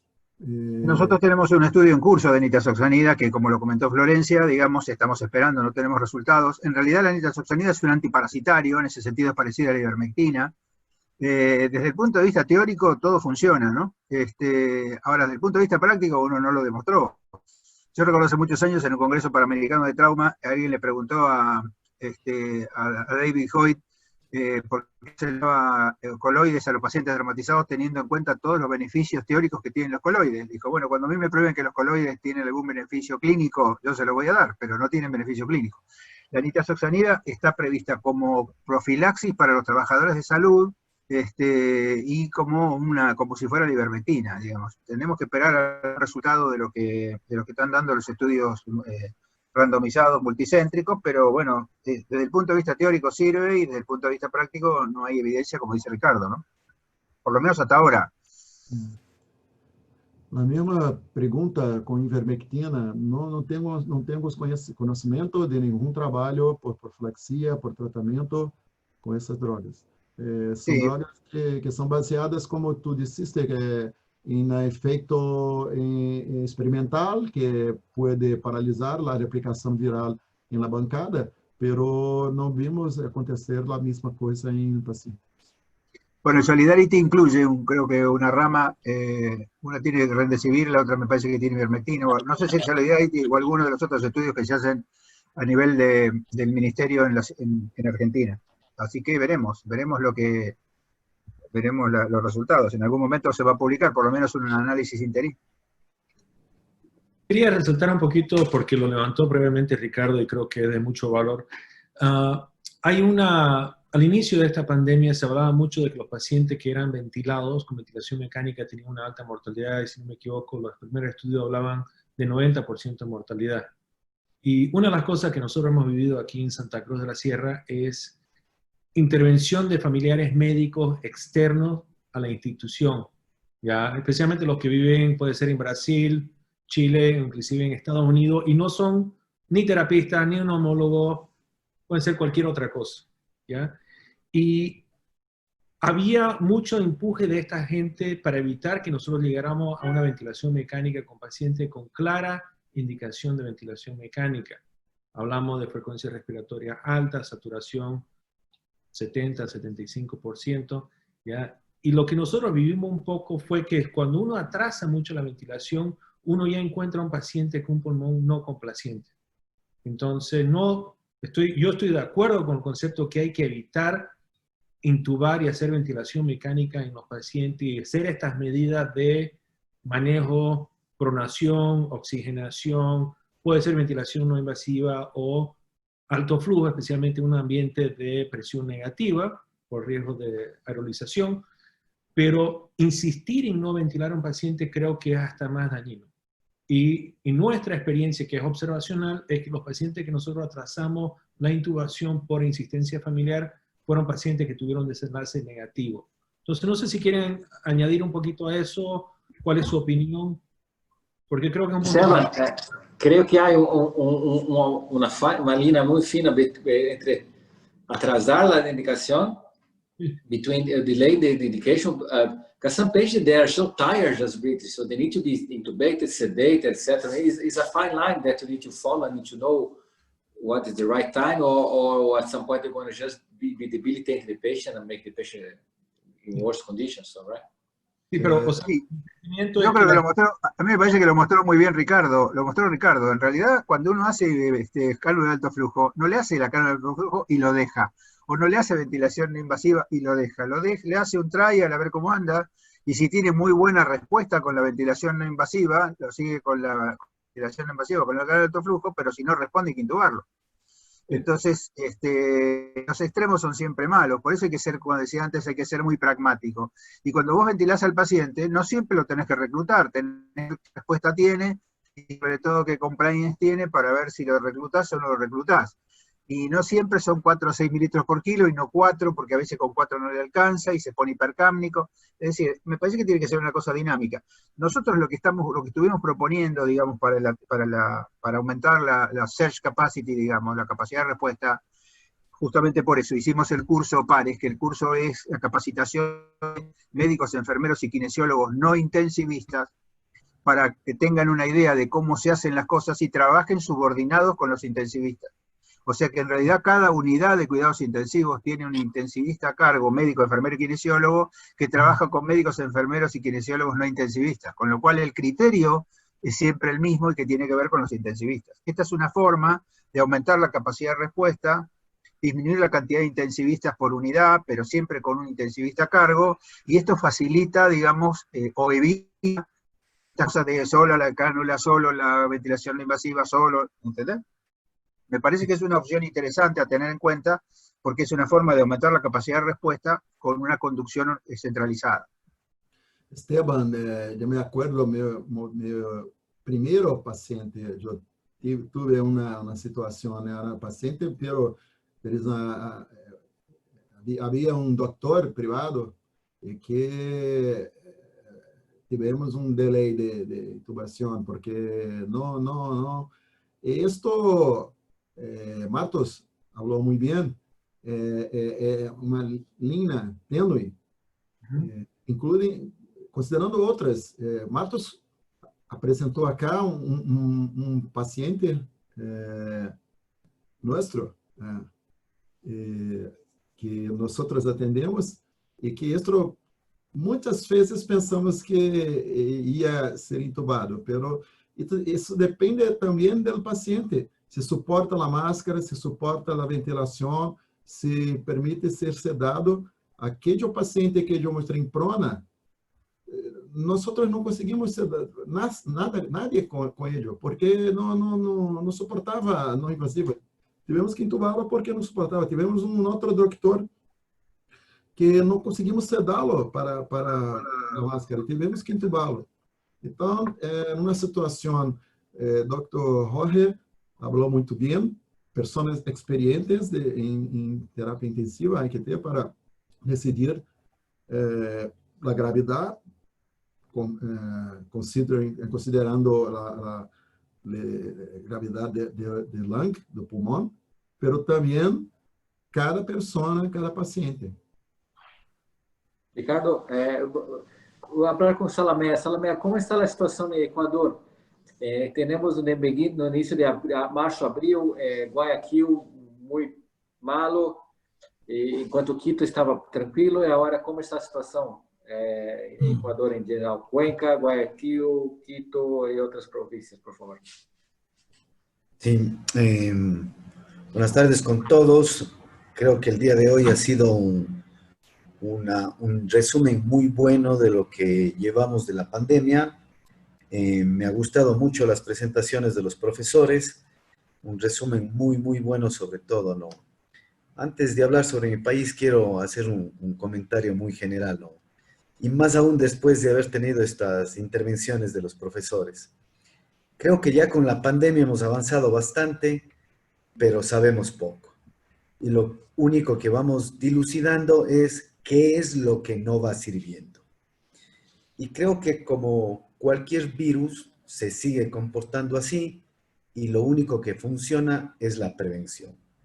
Las medidas que soporte que hemos venido dando se han ido resumiendo y se han ido alineando. El comentario de Antonio muy bueno. Ha habido escuelas que prefieren intubar y otros que no prefieren. El profesor Neira habla muy bien en que no es solo no intubar, sino es todas las estrategias ventilatorias que podemos aprovechar hasta que el organismo pueda resistir y pasar la curva de la infección y poder evitar la intubación, ¿no? Y creo que de eso no hemos avanzado más, pero ya tenemos más claro el panorama. Otra situación que creo que a los médicos nos da un poco más de tranquilidad es el saber sobre las medidas de protección. Creo que cada vez menos médicos se contaminan y creo que hay claridad sobre estas circunstancias.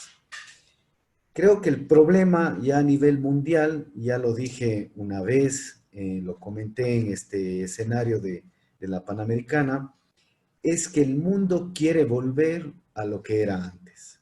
Yo creo que no vamos a poder volver a lo que era antes la sociedad, lo que eran las relaciones interpersonales.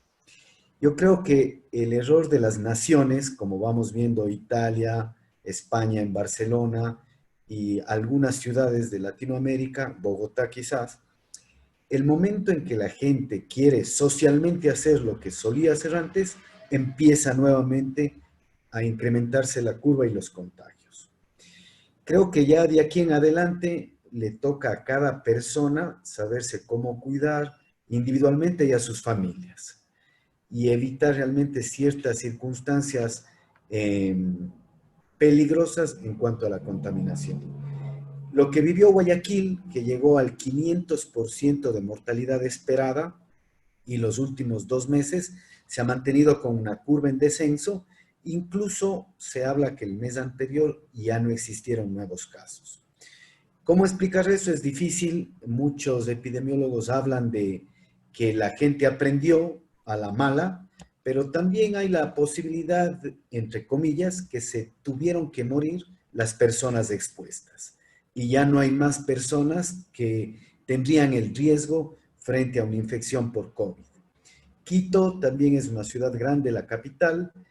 Hoy conversaba con un colega de allá y me dice que en las últimas 3 semanas no se ha incrementado el número de casos, que existe ya disponibilidad de camas de cuidado intensivo en nuestra capital, pero estamos todavía en una situación de expectativa. Mi ciudad, Cuenca, la tercera ciudad del país, en este momento estamos viviendo el peor momento. Parece que en nuestro caso fue al revés. Nos cuidamos mucho al inicio, quizás nos cuidamos demasiado y ahora, después de haber soportado días de encierro, cuarentena, en que la gente tiene que salir por la necesidad de trabajo, la necesidad de llevar el alimento a sus casas, estamos con la curva alta y no ha descendido. Además, a mi criterio muy personal, hubo un error del gobierno. En primeros días de este mes tuvimos un festivo de 4 días en que era extraño porque había restricción vehicular, existía restricción de toque de queda en horario y de pronto ese fin de semana como que al virus se le hubiera pasado un documento y se le dijo este fin de semana no pasa nada. Y empezamos justamente este lunes, los 15 días después de este festivo. Estamos ya viendo que sí ha existido más contaminación y en Cuenca estamos muy preocupados porque venimos con una curva alta mantenida, con una ocupación del 100% de nuestra capacidad de cuidados intensivos y esperábamos que en condiciones normales la curva empiece a descender para septiembre. Y más bien parece que vamos a estar muy complicados. Los 2 hospitales grandes de mi ciudad están colapsados y las clínicas privadas mantienen entre el 90 y 100% de su cobertura. Lo último que podría decir es que hemos aprendido mucho y quiero recalcar en que el mayor aprendizaje ha sido en las cosas que nos sirven.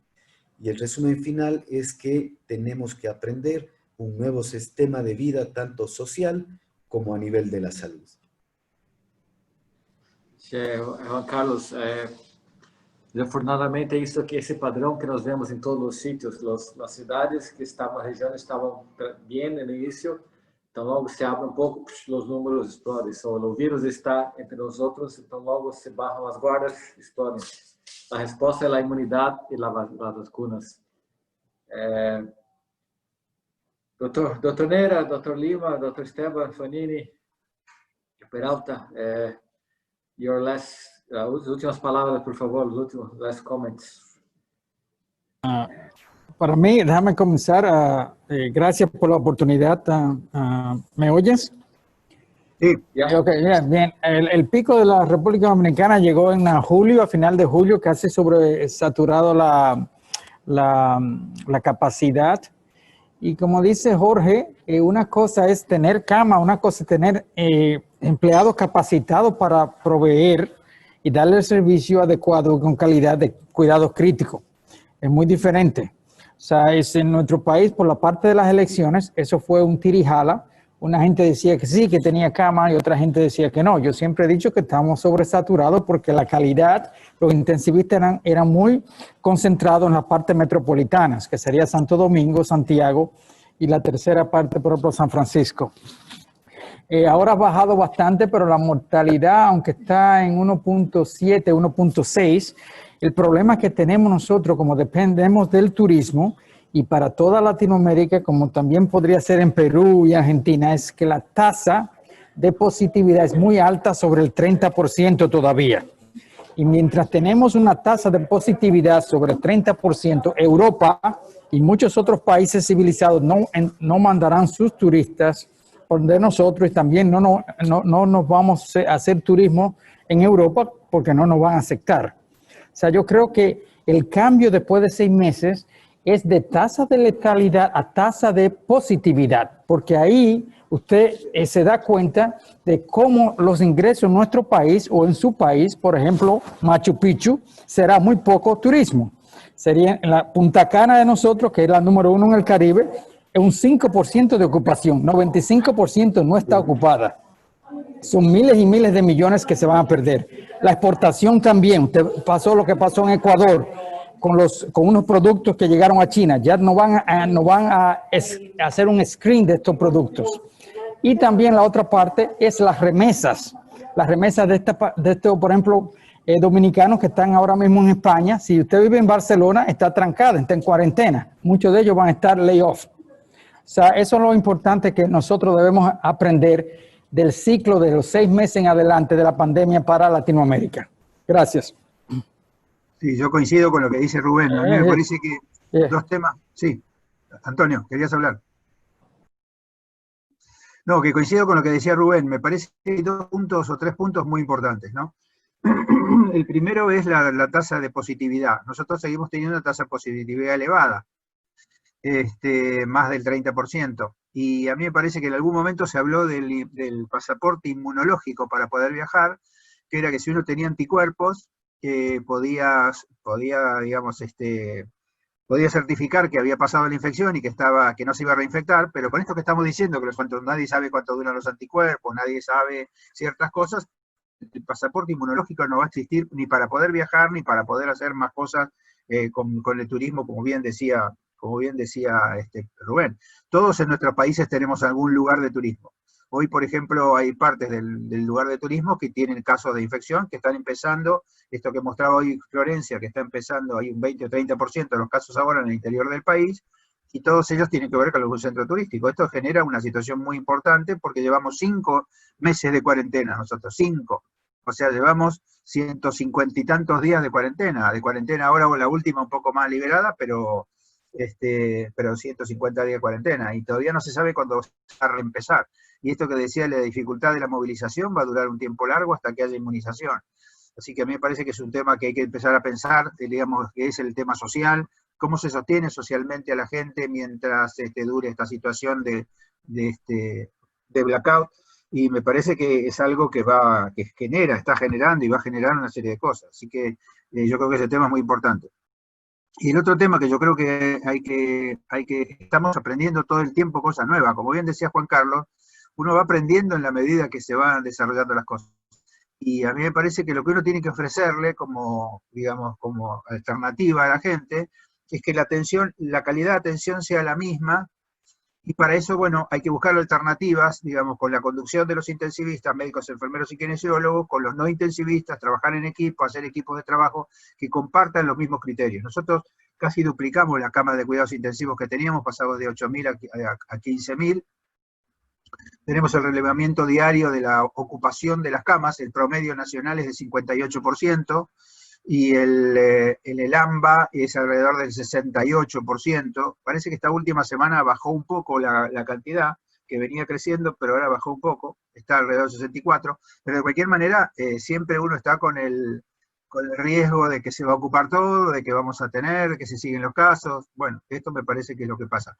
Nosotros insistimos mucho en la organización institucional, que en situación de pandemia, esto lo aprendí hace muchos años en una reunión de la CCM en Estados Unidos, del comité del FDM, del Fundamentals of Disaster Management, del que yo participé, y que decían que en situaciones de pandemia el hospital tiene que transformarse en una gran unidad de cuidados intensivos e intermedios.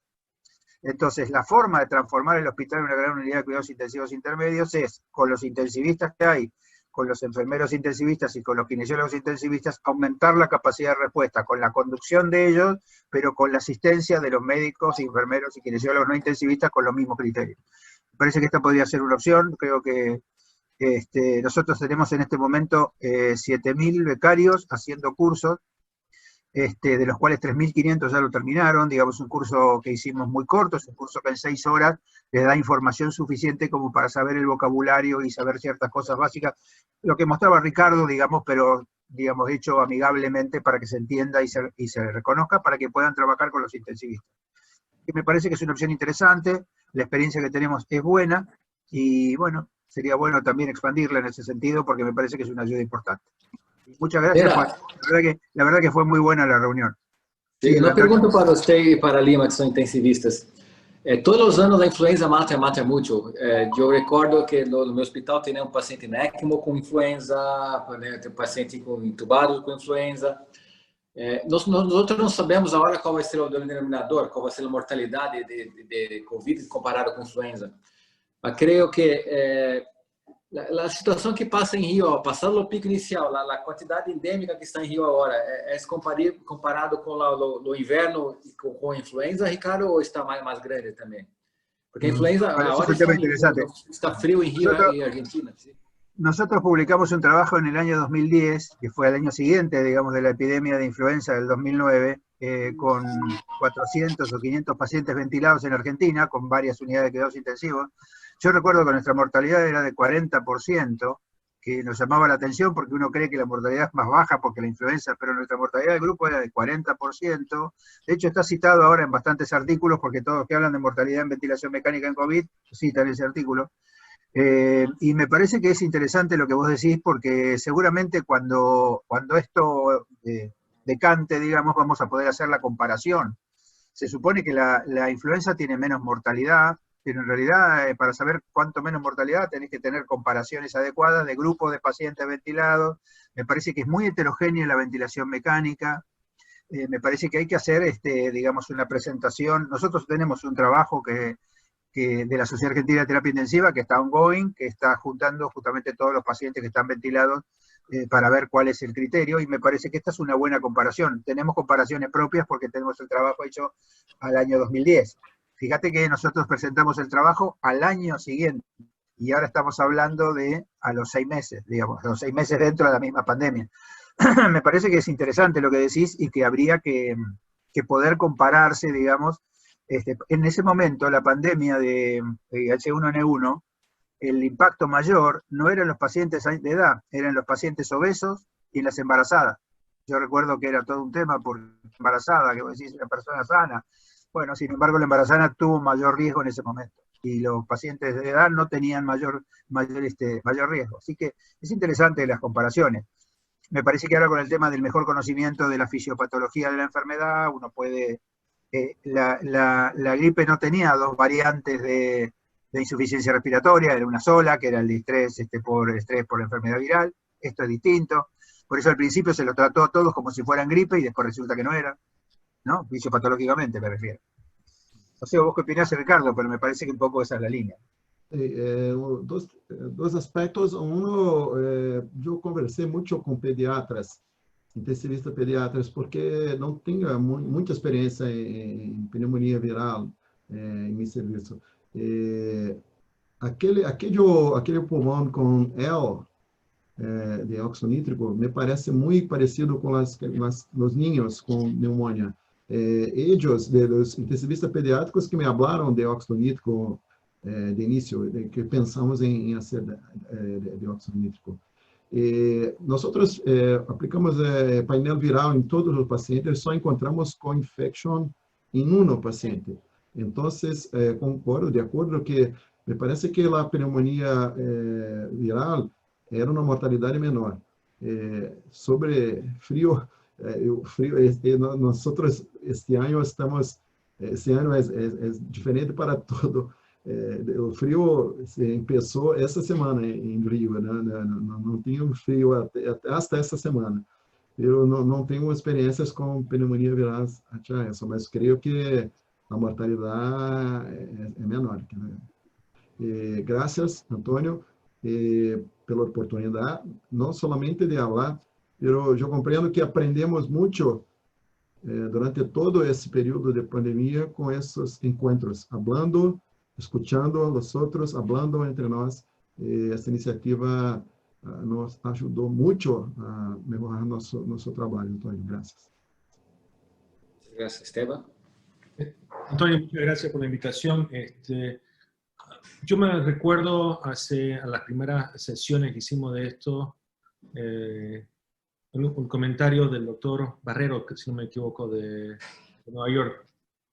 Y dijo básicamente que la atención en terapia intensiva sigue siendo old-fashioned ICU care. O sea, la medicina buena siempre es buena, sea cuando uno toma la decisión de tratamiento quirúrgico o tratamiento médico o tratamiento terapista. Si uno mantiene los principios básicos de una buena medicina, los resultados van a ser buenos. Lo que nos ha enseñado esta pandemia es qué cosas nos sirven. En nuestra institución, nosotros ahora en los pacientes hospitalizados usamos mucho la pronación en los pacientes, el uso de la dexametasona, no usamos antibióticos. Entonces es un protocolo de pronación, oxigenación, enoxaparina y dexametasona. Y con eso hemos reducido los tiempos de estadía en hospital, hemos reducido la incidencia de pacientes pasando a terapia intensiva y ventilación mecánica. Lo que viene el desarrollo en Bolivia, Santa Cruz fue el epicentro, 75% de los casos eran en Santa Cruz. Hoy en día nosotros llegamos a un pico de tener 1000 casos reportados por día. Estamos entre 50 y 100 casos por día de casos nuevos en Santa Cruz. Desafortunadamente la enfermedad se ha migrado hacia la parte altiplánica y lo que estamos encontrando en la institución es que en un momento teníamos 20, 30 pacientes en hospitalización COVID. Hoy ese número lo cuento con la mano. La terapia intensiva tuvimos que aumentar su capacidad y teníamos que rechazar pacientes. Llegamos a tener 19 pacientes COVID ventilados. Hoy en día estamos cerca de 8 y muchos de ellos son pacientes que son importados, si quieres, de otros departamentos de Bolivia, porque los sistemas de salud en otras provincias o departamentos han colapsado y están migrando los pacientes a Santa Cruz, donde hay mayor capacidad hospitalaria. Me preocupa lo que hablamos también del turismo. Pienso mucho en Galápagos, que es un lugar, pero un paraíso terrenal, pero muy aislado. De la misma forma en Bolivia tenemos lo que es el Salar de Uyuni, Rurrenabaca, que es la parte amazónica, el Parque Madidi, son áreas que son muy aisladas y típicamente recibían turismo o asiático o europeo. Ese turismo paró mucho antes de que llegara la enfermedad aquí a Bolivia, y estimo que lo mismo en Ecuador, y mi temor es que esa gente no se contagió, no tiene inmunidad, y cuando vuelvan a abrirse esos caminos, esas áreas que son tan importantes para el turismo nacional, y que son áreas que son remotas y aisladas, y de una belleza única, pueden ser muy afectadas posteriormente a la introducción de nuevas personas y de nuevo la introducción del virus. Y creo que todos los países estamos viviendo esto. Algunas ciudades han tenido epicentros, lo mostraron en Brasil, donde fue Sao Paulo y Río, y después migró hacia la Amazonía, ¿ya? Y hemos visto lo mismo en Bolivia, y lo mismo que decía Jorge más temprano. En la misma ciudad, era el centro de la ciudad, después comenzó a afectar las áreas periféricas de la ciudad. Entonces, vamos a tener que aprender a ver. Los cambios son significativos. Volver a la normalidad va a llevar más que una vacuna, va a llevar tiempo. Vamos a tener que aprender a vivir con ellos. Pero sí, gracias por las sesiones, siempre son muy informativas, Antonio. Okay. Muchas gracias, Ricardo. Muchas gracias, Jorge. Muchas gracias, Esteban. Muchas gracias, Juan Carlos. Muchas gracias, Rubén. Uma vez mais, um webinar muito informativo, muito importante. Muito bom ter os amigos acá reunidos. E, como disse, espero que no próximo ano a Pan-Americana possa estar reunida em presença no Congresso em Brasil, possam todos estar juntos, falando y abrazándonos. Abraçando, um grande abraço a todos, meus amigos. Okay. Thank you, Valeria, Gary, Stephanie, and Gladys for making this happen in the background. Okay. See you guys in September. I'm gonna talk again in a few weeks. Take care. Muchas gracias a todos. Felicitaciones a todos. Gracias. Gracias. Con Dios. Felicitaciones, Antonio, como siempre. Gracias. Abraço, amigos.